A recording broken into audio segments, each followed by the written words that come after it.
নমস্কার বন্ধুরা, বাঙালিয়ানার পক্ষ থেকে সকলকে স্বাগত জানাই। সপ্তাহের অন্যান্য দিনগুলি যাই হোক না কেন, রবিবারটা সকলের কাছেই একটু স্পেশাল। আর স্পেশাল বলতে আজ বাজার থেকে নিয়ে আসা হয়েছে খাসির মাংস।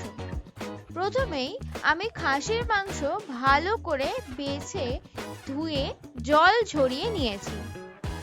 আজ মাংসতে দই বা লেবু এইসব কিছুই দেব না। বাজারে টমেটোর দাম বেশ কম, তাই টমেটো একটু বেশি করেই দেব। 3টে বড় সাইজের টমেটো নিয়েছি।